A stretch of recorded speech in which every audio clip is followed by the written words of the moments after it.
Welcome back to the Transforming Basketball Podcast. Delighted to be joined today by Jonas de Bruyne.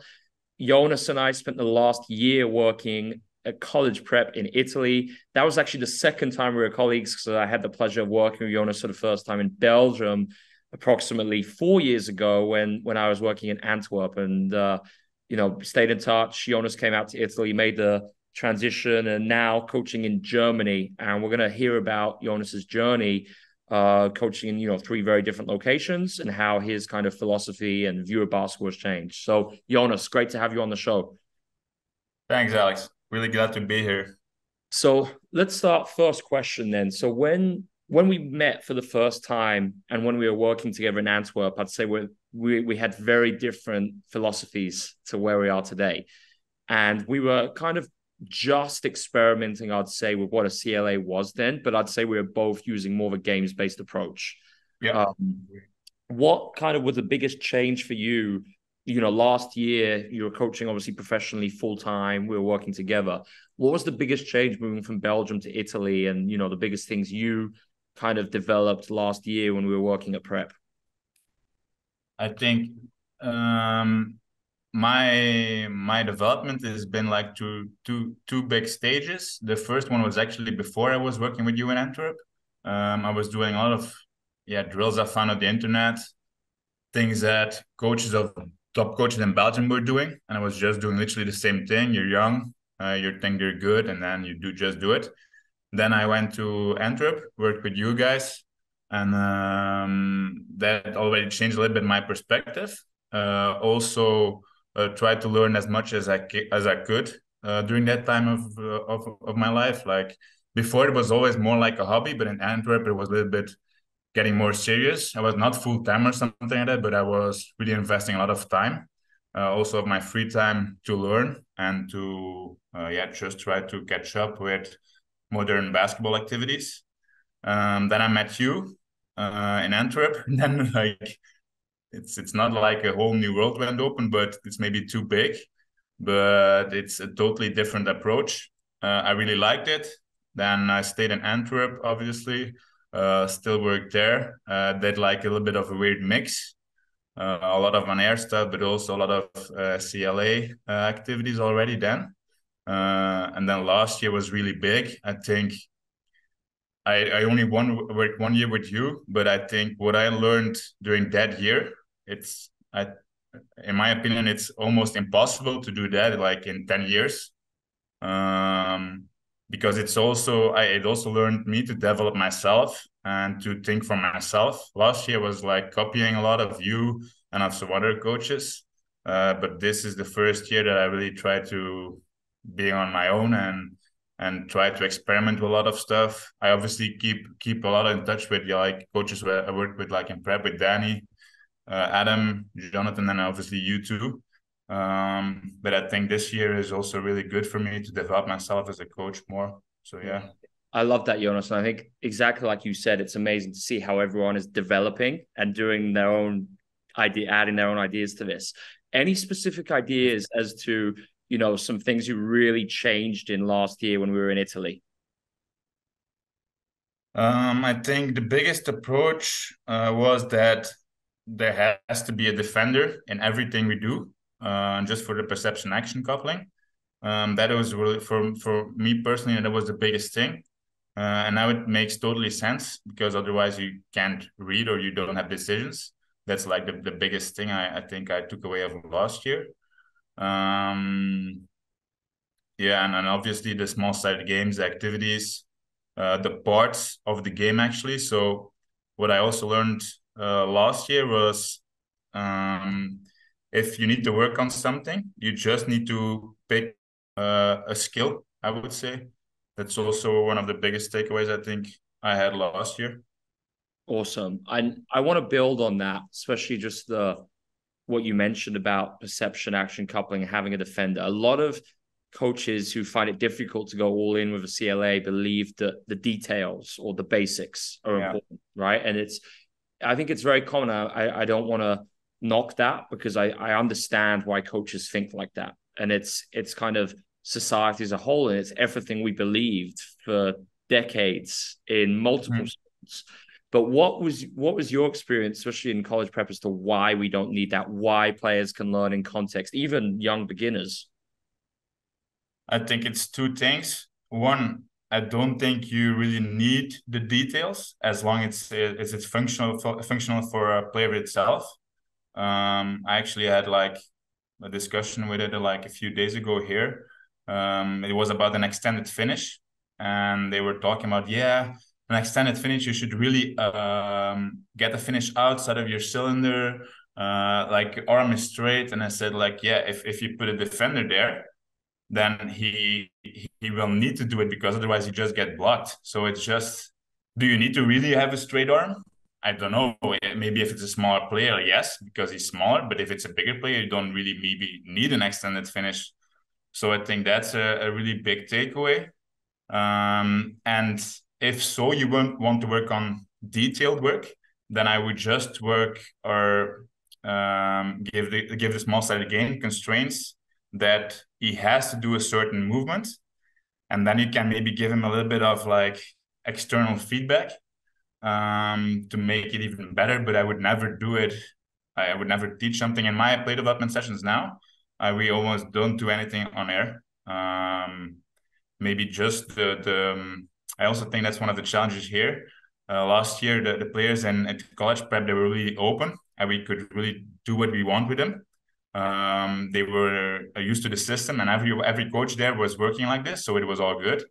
But this year, it's a little bit different. A lot of players, especially the pro players that I'm having here, they have been working for years with classical skill development coaches that almost don't do anything on air.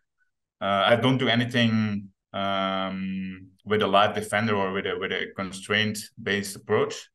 So that's now I'm with some older guys. I try just to make it comfortable because they're pros and they need to perform in the weekends. So it's like 10 minutes of form rhythm shooting I'm doing now with them because they just want to feel comfortable with it. I don't fully agree on it, but I do agree on the fact that they need to feel comfortable for the weekend and they're pros, they need to perform. But with the younger guys, I just do all NCLA. They like it, they adapt it. It's all games. It's fun for them. It's just playing. I think that's the most important thing of the CLA. But with older guys, I'm now doing more of a mix. And then obviously the small sided games I still do them with the pros, but especially the first part is still pretty classical. Yeah. Then I'm using some stuff I learned in Antwerp. So yeah, that's something we've spoken about. I think it's a lot of coaches, especially working professionally, are kind of confronted by that same situation. And I think exactly like you said, obviously you don't want to do it, but the players have come to you and they asked you for it. And I think maybe they've only known you for 3 weeks. So, and I've experienced the same in other environments where I've noticed during the year they would change and they'd be more open to making it more variable, and like gradually we make it more and more complex based on what we know is going to be more beneficial for them. But it's not easy because it's their whole view of life and basketball is based on a traditional model. And obviously when we are basically removing that rail of support from them and throwing them in the water and not chucking them a life jacket and saying, get up, it's very intimidating. And I think, like you said, it's if the players come to you and ask for it, we have to do it. Now, I think if you can have a conversation with them and talk about maybe why we don't believe in that stuff, it's great. But I understand that not all players are going to be ready for that. Yeah. What I'm trying to do now is like it's like the learning is not only for the coaches, I think, but also for the players. So if I'm see an interesting podcast or a really nice clinic about CLA or skill acquisition, I just send it out, and the guys that watch it or watch a piece of it, that's good. And the guys that don't watch it, that's it. That's on them, yeah. And I think too, Jonas, that's basically why we spoke about it. That's why I did transforming, because I've had so many conversations, coaches at all levels, like NBA, NCAA, youth basketball, and they were like, how can I get your message to the coaches I'm working with? And now it was like, let's just do transforming basketball where it's everything. And whether it's podcasts, blogs, they can hear about it. But for people listening to this, I think the only way we can change is doing what you're doing, where you're sending messages, where you see a cool blog or a cool tweet, a great podcast from someone in the skill ad community, you just send it. and that's the only way we can change. Great. So, I want to get a little bit to what you're doing at Urspringer. I think I pronounced it reasonably well. Spring basketball. So I think, they've become one of the leading academies in Germany. And I love the fact that you have a lot of room for creativity in your player development. So could you talk a little bit, Jonas, about kind of how you've gone about, especially with the youth level where you're going all in, obviously using a CLA. What does that look like? What are the biggest kind of things you've adapted from our time together in Italy? I think the number one is, I already said it, is I think it's just more fun. So that's why I try to do in the play development sessions. I like to make them fun. That's the first thing. And the second thing, I also like the individual approach of it. So here I'm doing actually two parts. The first part is like the play development of the team A in Uspring. There's a Pro B team. It's a third level here, and I'm doing the play development for them. And then I'm having the youth, the Uspring Basketball Academy for me, mainly consisting of under 19s, high level under 19s, and then high level under 16s. And then I have two other teams, under 18 and under 16, that will also be giving play development, but that's not as much as the three biggest teams, if that makes sense. Now, in my sessions here, there's always a maximum of 6 players, and I work with them based on the play development plans I made with them this year. So all the players now of the most important teams have a play development plan, and I just make my sessions based off the play development plan. So sometimes, most of the time, it's working on making their weaknesses better.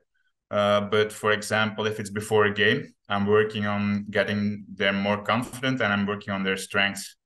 So that's how I work here. Obviously, if you have like 6 players in your session, you can't have the play development plan of everyone in it. So what I do now is like I have 45 to 60 minutes mostly for the play development sessions. I always work with 2 bigger activities, I would say. And those are based or on one player, and the other players just follow the same session, or it's like maybe one-on-one. So yesterday there were like two really important players in my session of 4 players, and I just based my session out of those 2 more important players. So that's a little bit how I work here. Also, I always do warm-up. Then the first goal of the session, then mixing some shooting. It's depending on what the players need. Sometimes the players just need more confidence, so I'll just do more DL shooting in between. If the players wanted to do more contested shooting, I do contested shooting. Then second activity, and then the last part, most of the time I leave it open. It's 5 to 10 minutes, and it's a little bit based on what I see or I feel they need, or what the players think they need. So if I see the topic is, for example, handling pressure, and we did it like in a 1-on-2 situation, I would say gauntlet 1-on-2, for example, then it could be that I do again like small space 1-on-1 on the last part, because I thought it was not there yet where I wanted to be. If it's like a pick and roll more based session, and we already did a 1-on-1, it could be just 3 minutes on the clock. We do 2-on-2, wall pick and roll only, for example. I love that. So it's a little bit open. It's also something I learned last year. I know the topic. I think you do need a little bit of experience for it. Before I was really preparing all of my play development sessions, like read it out, like 10 minutes this, 10 minutes that. Balling needs to be in and shooting needs to be in there. Now I'm a little bit more convinced that it's not the way it is. The way it is to work for play development, because sometimes you just see and observe the players, and then based on what they need during the session, you can just tweak it. I know what my topic is, and I know some stuff, some activities I can do. So I just look that up, and then during the session, I just watch and observe them, and I just tweak them based on what their need. In 45 minutes, I already saw that it's sometimes pretty difficult. So that's why I still prepare it, and I still know what certain players need. but the most of the time, the last part is more open. And it also challenges me to really be present during the session, because it's not prescribed yet. So yeah, that's a little bit how I work here now. And I like it this far. It's Also with the younger guys, I like to experiment also a lot. But with the pro guys, it's then it has to be on, if that makes sense. yeah. With the smaller guys, and when I have a little bit more room to experiment and try to be creative, test some stuff out. And with the pro B players, I almost have like, then it's the head game, I would say. Then it's the main part. So I don't try to be creative in that environment yet. So I experiment a lot in the younger guys. Older guys, it's really, what I think they need.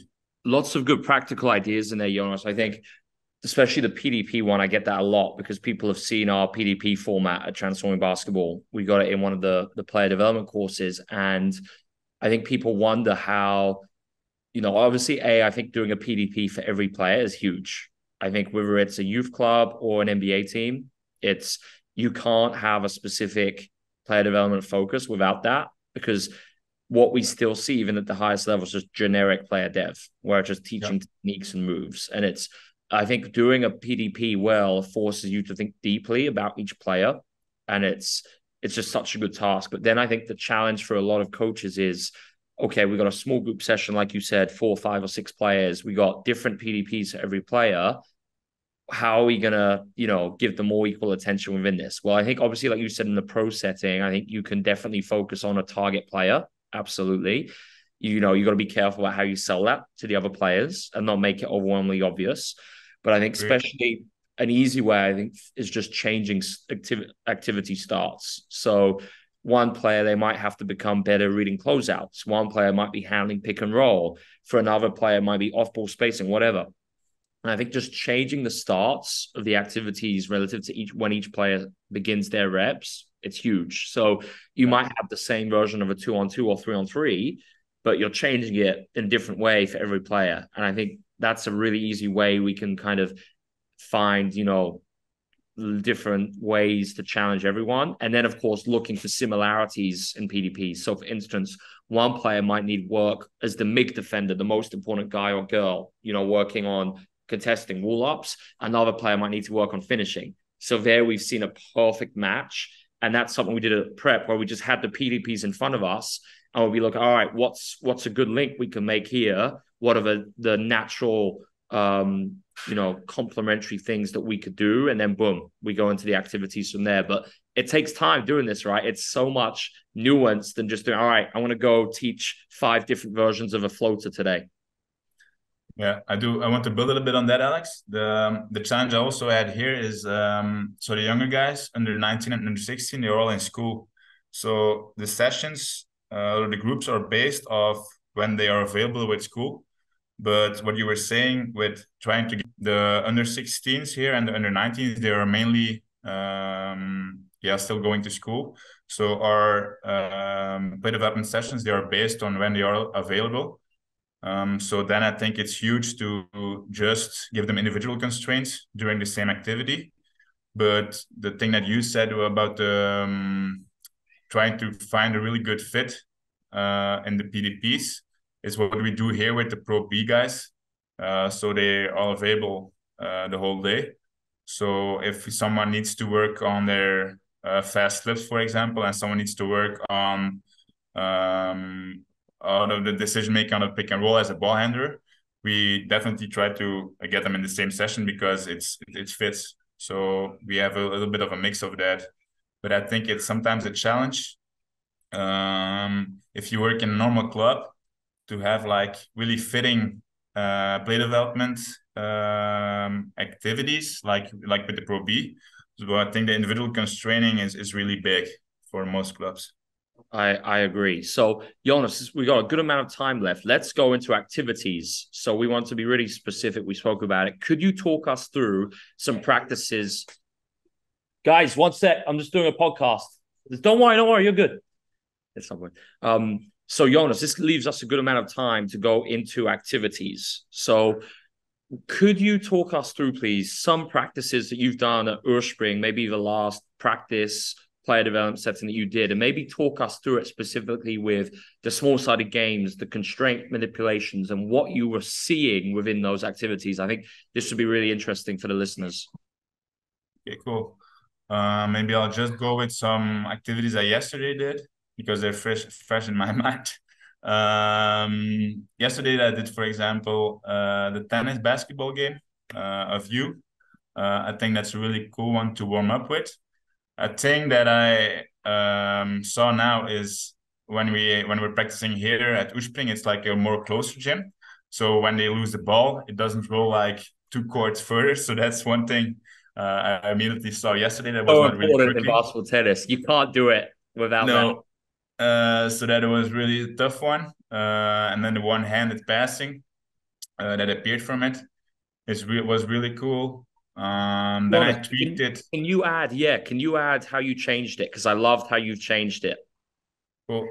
Then I added the experiment a bit with it, and then I want to make it more entertaining for the players because, like, after a while, it's a few minutes. Then I tried to experiment with a defender on the net line, if that makes sense. First, I did it like he played fully defense, but that was a little bit too easy for defense, so I didn't have the really good passing options out of that. And then I tried to tweak it, maybe with no hands, or maybe you can only catch the ball with your feet. That was a good one because they got a lot of options when the hands are behind the back, for example. They have a lot of options to pass next to it. That's how I started. Then after that, we did some differential learning finishing. It was actually based on a guy who needed to work on his snake and a cob dribble. So the first one, and also some mid-range games, so they like mid-range here. So I did the first one was just normal. So we were with 4 players. 3 players are standing by the triple line. I'm playing defense, and then another guy is also playing defense. First 1 to 4 makes. Only 2 players can go at the same time. The first one was that you only have 1 dribble to try to get any finish you want. If you have 4, then it's game, and then we do the next one. So it was that we did. Then it was only finish when you could finish outside of the smile. So when you land into it or you get up from the smile, it doesn't count. Then we did snake or alternating snake dribble or cob dribble. So then you gonna make sure that the defense is actually playing behind them, because then otherwise you don't have a snake or a cob read. And then we did one last one, alternating between backboard and bread or switch. I think that was like 5 or 6 minutes in practice. That was really quick. Then we went on to some pick and roll stuff. So we had 4 players, two rings. So I just put in some chairs. The thing there in that gym is like how do you say? There's no 3-point line, and 2, you can only shoot a 3-pointer from around the 45. So the court is really small. So I put just on 3 chairs, random spots, and it's just make and take. So if you can reject this live 1-on-1 from the moment defense passes the ball to offense, when you can reject it, it's worth 2 points. All other scores are worth 1 point. You can use the pick and roll twice, was a constraint I set. Then I saw that they were always going under. So then I said you can only go under once. So you can choose between going over and under, or going under and then over. And then you can't finish inside a smile because it's always, when defense goes over and he's just chasing, it's always a normal finish. And then I constrain it to, you can't finish inside a smile. So then I had again the snake and the cob dribble if defense was going over. So that was really a good one. It was always make and take. 2 points for reject. It was still the same thing. And then I did, just some shooting because the guys were a little bit fried already. And then just DL shooting. And the thing was, you should always use a push-out dribble. So one hand catch into one hand push-out. And then the second DL shooting activity was also you need to use a snake or a cup dribble before. So, and then I ended the session with 2-on-2 live pick and roll, already constraining the space from the beginning. So they only had 2/3 of the half court to play in. It was make and take. Snake or cup dribble was worth 2 points, and defense can only play a high drop because that's what they get here during the weekend. And I also wanted to invite the snake and the cup dribble, so defense on the ball could only go over, but that's what they're already playing here automatically. Just played that for a bit. Always a different location. I think we played for more or less 4 or 5 minutes. And also we did a second rep. So if you make the first player that doesn't get the ball or shoots the ball, goes relocate behind the triple line, and then it becomes a 1-on-1 against the defender that's the closest. So they could also earn points for that. But the decision maker, if they can go again or not, was the live 2-on-2. So if they score the first one, they can go again on offense, and then they can earn an extra points or 2 extra points with the extra 1-on-1. That's what I did, and maybe some cooldown shooting. 60 seconds on the clock. They can do anything they want, and then just change. That was the 45 minutes I had yesterday, I think. And that's pretty much why. Like it's constantly changing. That's the biggest thing people don't realize. It's the pace. And like you said in the basketball tennis, like every couple minutes they get bored of it. Boom, we move on. Mm-hmm. And that's exactly what you just alluded to. Great. I also like it for me because you need to be really present in the play development session to see what they like or what they maybe don't like, and try to tweak it in that way that they need to use it more or need to use it less. That's it. Making some affordances more enticing and some not so much. That's exactly it. So Jonas, I want to say a big thanks. You'll be on again for sure, when probably more towards the second half of your season. And you're sharing a bunch of great ideas on your social media, which will be in the show notes of this podcast for coaches to go and check them out. And we'll also see if we can share a video of how you've adapted some of the ideas that, we use together in Italy, and how you're taking those and you're building on it and coming up with great new ideas. So thanks so much for coming on the show, man. Great to hear everything you're doing, and obviously best of luck to everyone in the program. I think it's really cool that you're having such an influence, with these ideas. And it's the same as John in Vietnam, Danny in Luxembourg. I think it's just so cool that you guys are just taking this to a different level. So it's awesome, man. Great. Thank you, Alex. Thanks for the invite.